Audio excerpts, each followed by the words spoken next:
Well, good morning, everybody. I'm Jan Erickson from Stepping Aside, and welcome to Somewhat Daily Tarot and Rune for the 21st day of July, 2020. Well, I've lost my notes again. There they are. I just wanted to go over the numerology. I did this already in Esoteric Influences, but I just like to kind of put that into this reading as well. Oftentimes, the numerology will factor in, so I just like to share that with everybody. We have a 3 energy today, so it's very catalytic, mind, body, spirit in balance. That's going to be the biggest thing you need to do. If you do that, then everything else should flow well from there. But today we want to use the catalytic energy to bring everything into perspective. More may be happening than you realize, so pay attention, because it likely is. Lots of deception, lots of nonsense going on behind the scenes. And so whether it's happening in your personal life or collectively to us in this country, just be aware of what's going on, and we'll try to get through the day in one piece. Anyhow,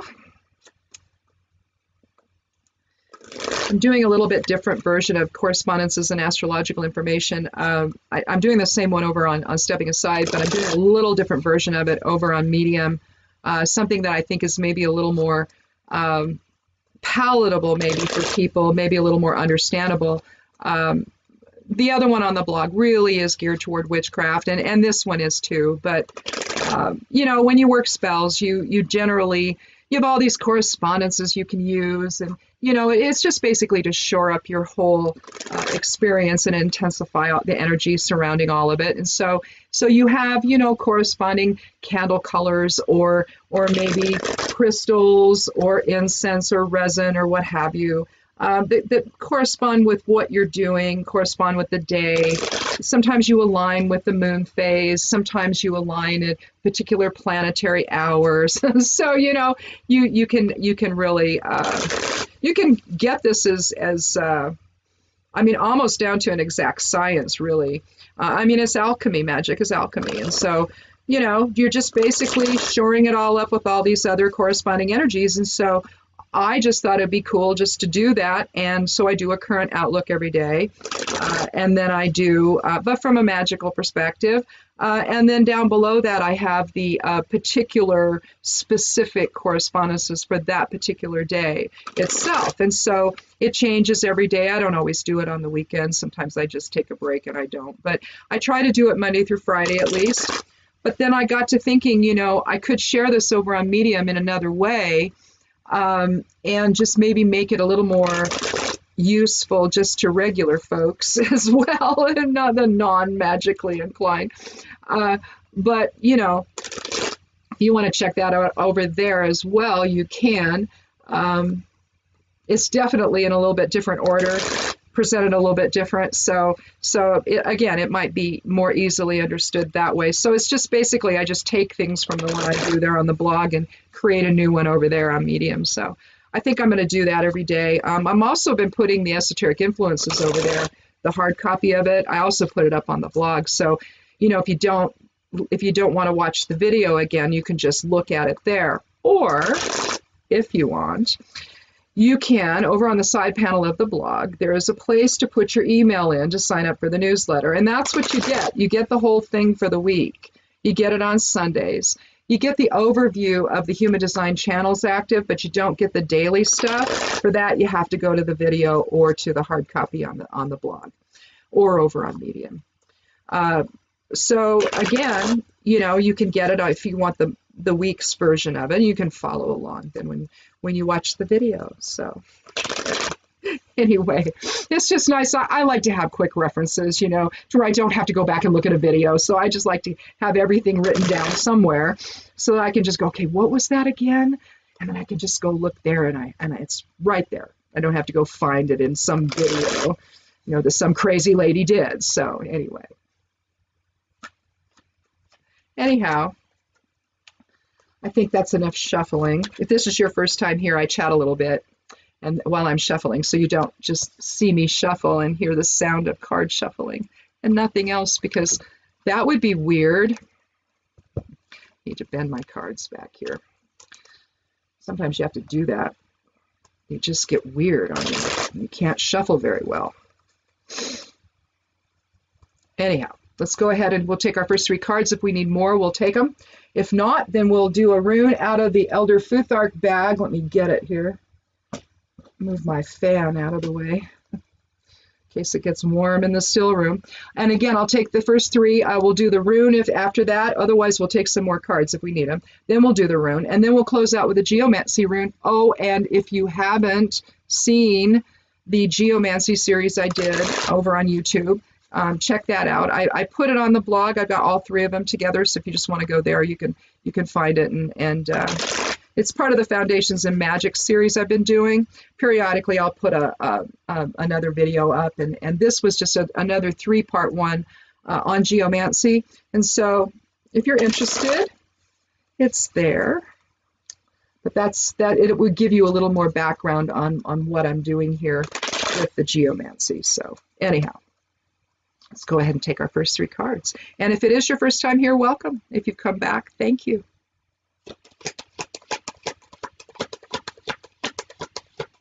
And I do take the 13th card each time. I was born on October 13th. Oh, God, 1013 is coming up everywhere. Every day, multiple times a day. I looked it up on the gematria, and one of the words for it is awakening. I really couldn't find anything else, and they give a lot of different interpretations for 1013, and basically the only one that seemed to apply for what's going on these days is awakening. So I guess every time I see 1013, I guess I'm going to think awakening. I don't know, but anyway. But mostly I do the 13th card for randomness sake. I don't want any of my shuffling to basically impact what the reading says, so that's why I do it that way. You don't have to do it. Regular readings, I don't. I just shuffle and lay the cards out. But for here, I do want it to be random. Here we have the 5 of Wands. I know it looks bad, but it's really just playful struggle. Bunch of kids, bunch of young guys playing around. Nobody's getting hurt. Just some change. Little bit of playful struggle, but it's almost like when a group of people get together and they're trying to organize what they're going to go do. It's like that. It's just differing wills coming together, maybe a little clash of wills, trying to figure stuff out. Get my shawl out of the way. It gets in the way of the cards and then I can't shuffle. Let's do our next card.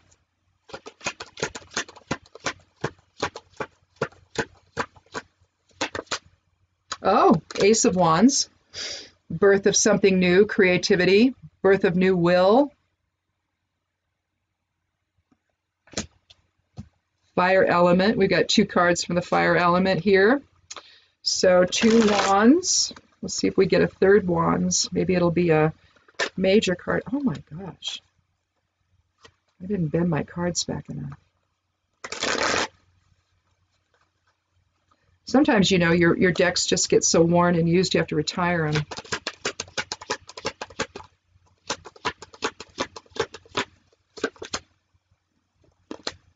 Oh, King of Swords. Well, okay. Did we have King of Wands yesterday? Yes. All right. Well, I'm going to put him in the center. Those of you who have been here before, we may need another card. I don't know. We'll see. I don't like the kings. I don't like the emperor because I just think that, it represents patriarchy and the oppression that we're experiencing right now, currently in our country. The way also it is infected our relationships with one another, and I use that word specifically and intentionally because it has. When you have any out of control energy if you live on the extreme, no matter which it is, extreme passivity, extreme will, projective behavior. You're usually somebody that just wants to take charge and bowl everybody over. You don't really care what other people think, or you're so passive you just let it all happen. Right? I don't know. Both ways are just, You know, if you know someone who's passive aggressive, you know someone bipolar, no, they're not the same, but it's the same kind of energetic exchange within that person. They basically function in the extremes. Passive aggressive people use it intentionally to get what they want. Bipolar people, it's just what's going on in them, but they function in that back and forth energy. Okay, so it's different presentations, but it's the same kind of energetic experience, really, from an energy standpoint. It's just one is born of some real pain, but it's intentional action. Passive aggressive people are enormously manipulative. They are. They don't know how to come to the center and be honest about things. They're too afraid to be. It's not because they're bad people. This is actually born from childhood woundings, typically, or past life woundings coming into play now. But it's born of pain, okay? If you're passive aggressive, you got there because of things happening to you, all right? And you didn't know how to deal with them. And you had to learn. It was usually in an abusive situation, and you have to learn how to negotiate it, and that's what ends up happening. Okay? But they sometimes can be very manipulative in how they do business with people, how they deal with people, because they don't know how to do anything else. So again, you got to look at people who are, I know it's frustrating to deal with them, but realistically, you have to be compassionate because you have to understand where it comes from. So just remember, if you have somebody like that in your life, as frustrating as it can be, you have to know where that comes from. So anyway, but I think that when you get out of alignment, that's when you have the patriarchy that's happened to all of us, and that's where all the oppression and all this nonsense that's going on in our country comes from, okay? It's unrestrained will, unrestrained masculine, and I don't necessarily mean male because that could be a woman as well, but we're talking about the projective side of self versus the receptive side of self. So if the projective side is run amok, well, you can see we have a king who, if you look very closely, does not look you in the eye. He's looking this way. No, I can't do it right. This way. He's looking this way. I swear to God, I have to be a weather girl. I don't know how they do that. They're brilliant. I don't know how they do that. How do you get that coordinated? I can't do it. And I've just got a screen here, but I'm always going the opposite direction from where I need to go. But here you have the dark clouds behind him. Deception. You have the sword, that's the air elements. You're talking intellect, balance, reason, honesty, fairness, justice. Yeah. But you see, it's just sort of leaning to the side of the projective side of self. It's leaning to his right, our left. You've got the confusion of the butterflies there on the back of the throne. Thinking, oh yeah, I'm a good guy. No, he's not. Now, if this were Odin, that might be Hugin and Munin up there in the sky, flying around. Interesting as to what that probably was. Odin wasn't born here on this planet, folks. He came here, and his people came here. But the bottom line here is that deception's in play. He can't look you in the eye. His sword's not straight up and down, and the dark clouds are behind him. He wants you to think something else than what's actually going on. Now, I suspect we're going to take a fourth card here. But the result of this is that a guy like this can create confusion like nobody else, all right? He can think bait and switch. Think ignore the man behind the curtain. Lots of things going on behind the scenes with this guy, and you're never going to know. And the problem with that is that he can affect change before you even know that it's happened, and then it's trying to scramble to figure out what's going on. In a sense, that's the feeling I have here. 5 is a number for change. So with the spark of differing wills, we need to change what's going on here. If this were more violent, then if people were actually getting bonked on the head there, which nobody is, you've got a couple of them just holding them high. You've got one that's pretending to go towards someone's head, but he doesn't make contact.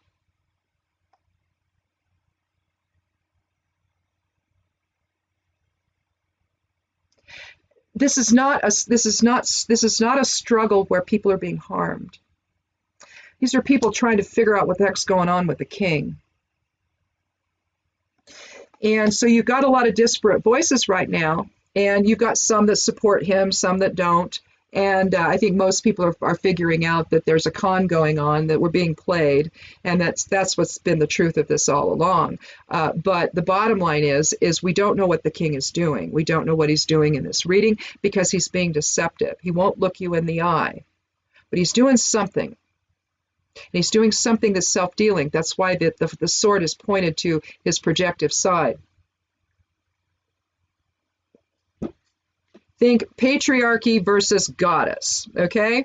I mean, that's really what's going on. He's trying to keep the advantage, using deception to do it. So now we got to struggle to figure out what that is. And let's face it, you know what happens when you've been conned? It's like Elizabeth Kubler-Ross's, 5 stages of grief, okay? You kind of go through the same sort of thing. You have disbelief. I'm not going to do them in order because I don't know. I don't remember anymore. I used to know this stuff, but I don't remember. But you've got disbelief. Like, I cannot believe I was just conned. You get into the mode where somehow you're the stupid one for being conned, right? Because that's the pressure of society. Obviously, you should have known better. No, not necessarily. Sometimes it's obvious. Most of the time it's not.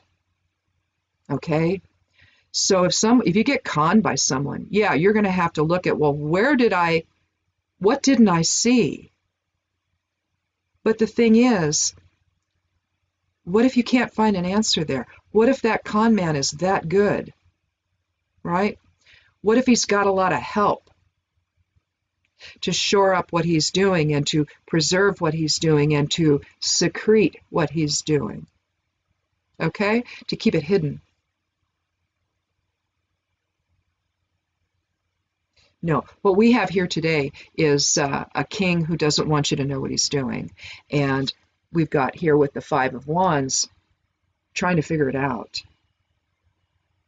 And, there might be people still struggling as to how to get onto the same page. But eventually this is going to get worked out, and the change that needs to happen will happen. All right? Because we have a hand reaching out from the hidden, the hidden realm, the unseen realm, with a crude club, the Ace of Wands. New beginnings in terms of will, new direction even. Although that's oftentimes the air element. But in terms of creativity, the spark of creativity then breeds something new, and oftentimes it's a new direction, a new path. So you can see the integration between the different elements. It's never just one. Even included in all of these cards, you're going to find the other elements present, but it's just there's a basic focus, to either air, fire, water, or earth. Well, in this case, we've got the deceptive king with the air element, and then we've got the solutions and the struggle.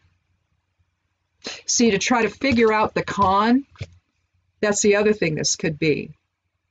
Trying to struggle to figure out the con that's going on. Because make no mistake, there is one. Let's do one more card. See if we can get a little insight as to what that might be about. At least fundamentally. I mean, I know what it's about, and I think we all do. But if it's not talking about what's happening in society right now, if this is something that's happening in our personal life, then there's issues of authority in it, either your own or someone else's. And they're being deceptive. And so you've got to figure out what's going on.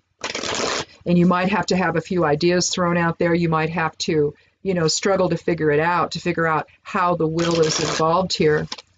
But ultimately, you're going to figure it out, and you're going to figure out the solution for it.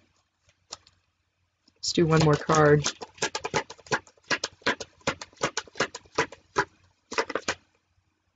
Well, yeah, I mean, the solution, I guess this is going to give us an outcome. But at the heart of this, too, you could say, what's at stake? Let's say it that way. We have the Ten of Cups. So that's emotions. It's compassion. It's harmony. Intellect or the air element can also be about harmony. But here we have the 10, which is both completion and new beginnings, reduces to 1. So new beginnings. New beginnings are possible, but what's at stake is our foundation. So you see the earth element contained within this card. You know, all down here, the whole thing is the earth element. Because it's their material security, it's their foundation, it's their structure, it's their family, it's their home. So the deception from the king is harming all of that. We have to figure it out so we can figure out what the heck he's doing so we can stop him.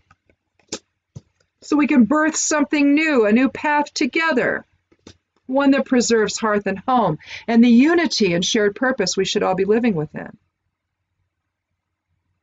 You see this line of demarcation right here? You'll see that throughout tarot, particularly in the Rider-Waite. And now, I don't know that you see it in the other ones, but unless it's a Rider-Waite oriented deck, you might. Let's see, I can't think of the name of the one that is like that. See, not Wildwood. That's really non-traditional. Oh, well, the name escapes me. But anyway, there's one that follows it pretty close. Oh, the Robin Wood Tarot. That's what it is. It's the Robin Wood Tarot. She follows it pretty closely, but I don't know. Her ideas of it are just, I don't know. They're just nice. And I like it. I like the deck. Maybe one of these times I'll use it, but it's just a neat deck. Maybe I'll do a tarot reading on the blog and use it, but you'll see what I mean. She really follows the essence of the Rider-Waite, but she puts her own stamp on it. And I just think she does a wonderful job. Some of her cards I just think are so much better that the way she's conceived of them. They're just the detail in them. Well, anyway, it doesn't matter. We'll do one time. But here you really see what's at stake. It's our collective aspect of self. So if this is something in your personal life, or if it's in fact what's happening to us collectively, you know, we're watching our population be decimated by a virus, that because the guy in the Oval Office, the king, can't seem to understand that, you know, we actually have to wear masks when we go out, that if we would just do that, they're saying 6-8 weeks of it, it would have, you know, stamped out the virus. If you don't give it anywhere to go, then it peters out in you. All right? You're the last person with it. If you stay safe from everyone else, you don't give it to anybody, then nobody else gets it. Right? That's how this works. No, a mask will not stop you from breathing. No, a mask will not stop you from you know, you're not going to lose oxygen. One guy put 6 masks on, hooked up to a pulse oximeter. You could see the screen. It never changed. So whoever's telling you, oh, masks are a problem, no, they're not. No, they're not. When the goofy guy in the White House says it, he's lying. He's just lying. It's not true. I don't know how many videos I've seen of healthcare workers doing this, but they're like, I'm putting on another one. But this guy's like, he put on 6. Didn't change a thing. Don't buy into this. Okay, don't buy into the deception of the king. He's doing it for a reason. He's not based in truth. He's based on getting more for himself. That's all this is. That's all it is. That's all it ever was. He's not getting rid of any deep state because he is the deep state. Think about who he appointed. Think about who he put in all these different secretary positions. Yeah. We have Sawillo today.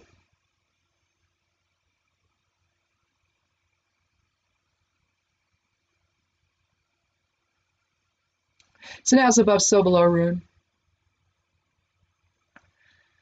Again, it deals with the will. So issues of will today. And whose will is going to win out? Is it going to be the con man? Or is it going to be real truth? Is it going to be the people? Again, our personal security is at stake now. Whether you're talking about the virus or whether you're talking about whatever this Gestapo nonsense is that is happening it's happening in Portland. My beloved Portland. Oh gosh, once you live downtown. I lived there for about a year when I was at Portland State.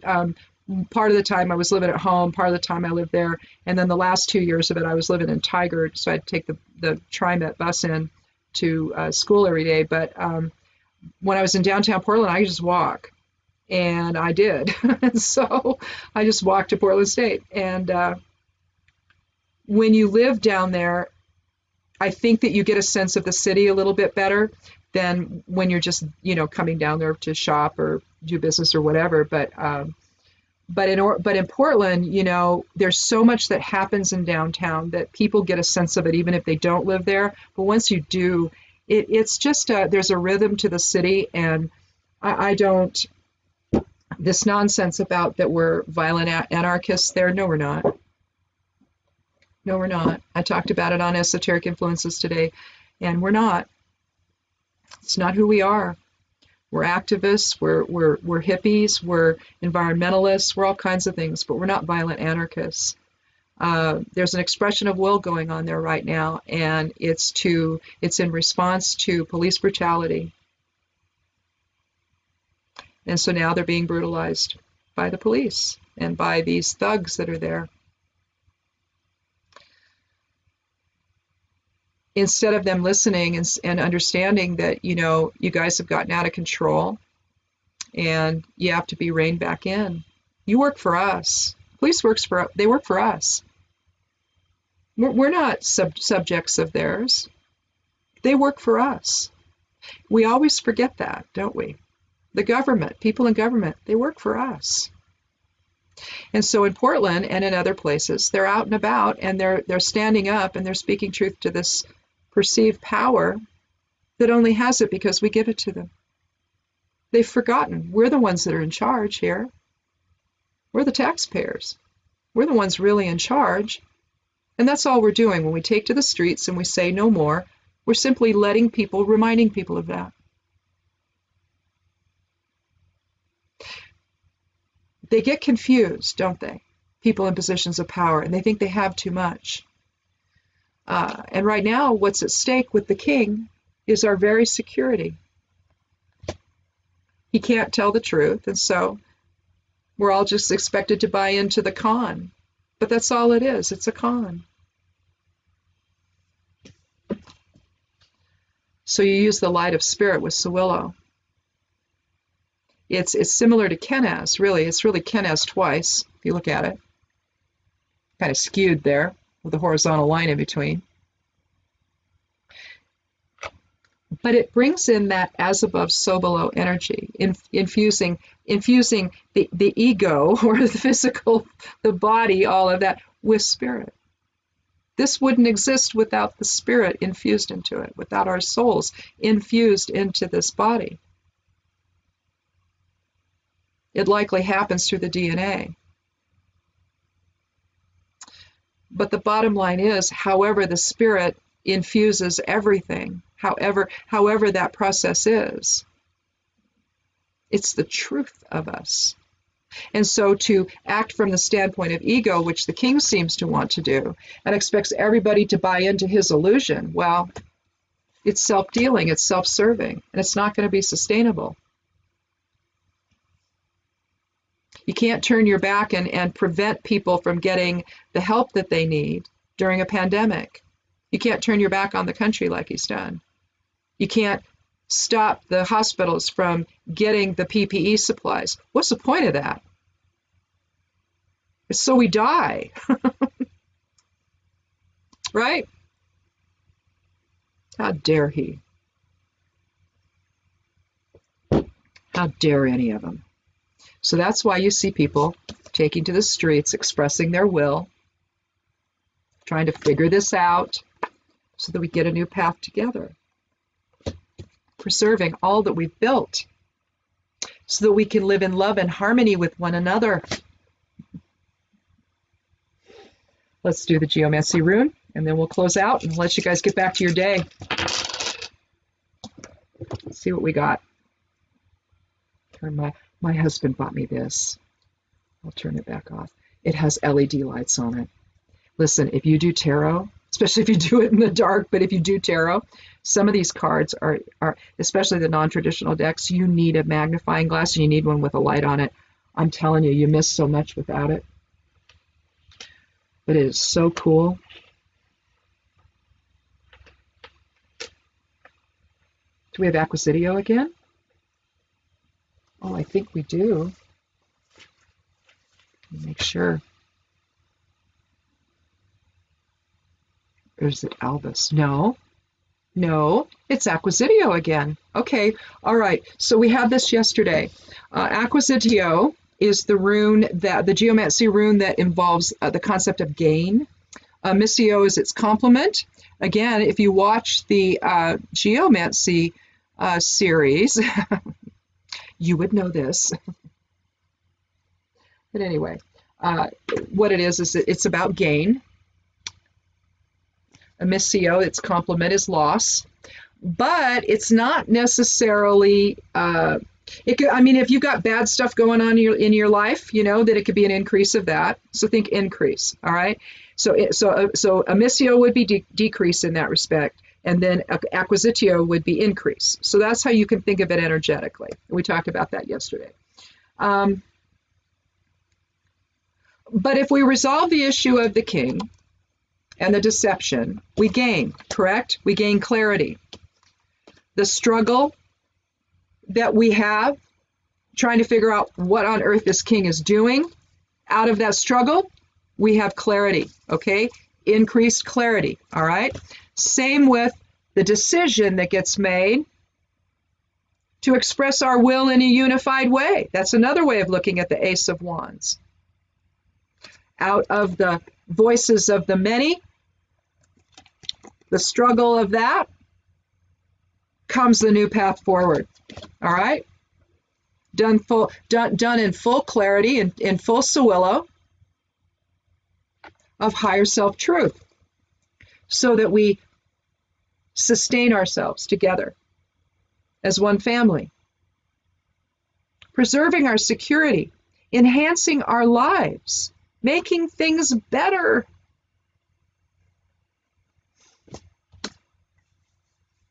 That's the increase. That's the result of clarifying whatever deception this king is doing. So again, whether this is something that's happening to us collectively, which I just feel that it is.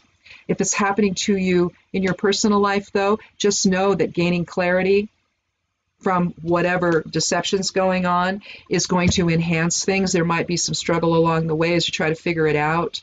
You might have one person saying, no, I think it's this. The other person saying, no, I think it's that. Or I think we should do this. Or I think we should do that. But out of that discussion, out of the disparate voices heard, and everyone needs to be heard, right? Pretty soon the truth's going to come out. A truth will emerge. A new path forward, a decision that needs to be made. And then you're able to do that. So again, you know, whether it's the collective thing that's going on in our country or whether it's in your personal life, it's about clarity today and gaining that clarity. So align mind, body, and spirit with the 3 energy for today. Allow that catalytic energy to motivate you toward a better outcome. So anyway, I guess that's it. Thanks so much for watching. Come back tomorrow. Click subscribe here. I'd really love you to do that. And, come back. And if you have comments or questions or your own interpretation, put it down in the comments if you see this a little bit differently. This is just my view, okay? We could have 1 million tarot readers here and have 1 million different views. I mean, there would likely be some commonalities there, but you just don't know. We all come from different experiences, and how we see this might be different. So if you have something that is like totally different than what I just said, well, put it down in the comments. We're all here to learn, including me. So especially me. So Anyway, thanks so much for watching, and do come back tomorrow. I'd really love it if you did that. Check out the blog over at Stepping Aside. The address is imsteppingaside.com. Check out my Patreon page if you'd like to do that. Check me out over there on Medium.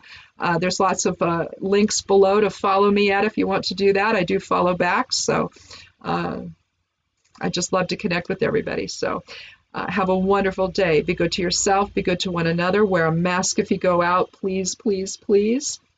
And if you're in the Wall of Moms, thank you. And to Captain Portland, man, you're the best. And thank you so much for your service, both as a Navy lieutenant and for what you did there for us in Portland. So anyhow, be good to yourself, be good to one another, wear a mask if you go out, and blessed be.